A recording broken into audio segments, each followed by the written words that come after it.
अपने को एक क्वेश्चन दिया गया है, ये एक वॉल्यूम से रिलेटेड, जिसको हिंदी में क्या बोलते हैं, आयतन, उससे रिलेटेड एक क्वेश्चन है।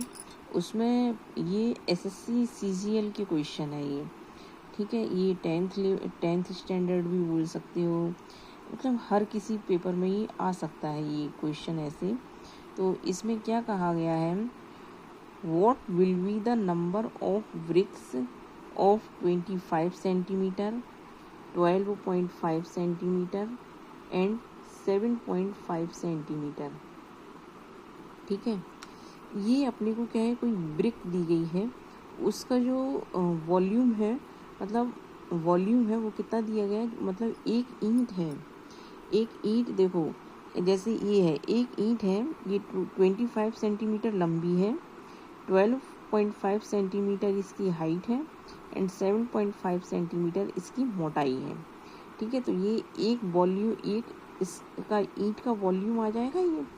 तो इन्होंने कहा कि each required to build a wall, एक वॉल बनानी है अपने को, दीवार इन ईंटों से, ठीक है। ये जो ईंट दी गई है जिसका वॉल्यूम इतना है, इस एक ईंट से अपने को 12 मीटर लंबी, 5 मीटर हाई चाहिए एंड 0.25 मीटर उसकी थिकनेस है, मोटाई, ठीक है।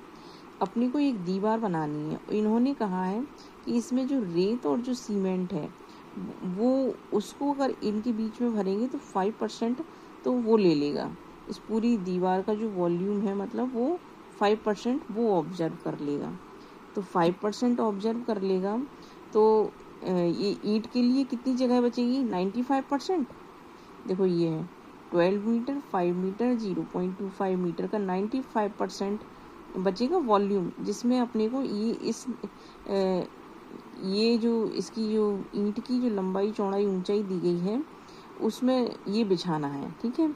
हमने सोचा कि इतने आयतन की एक ईंट कितने नंबर ऑफ कितनी है, n है, कितना है, n है। इन सबको हमने सेंटीमीटर में कन्वर्ट कर लिया, ठीक है। तो ये 100 इंटू 100 इंटू 100 सेंटीमीटर क्यूब हो जाएगा।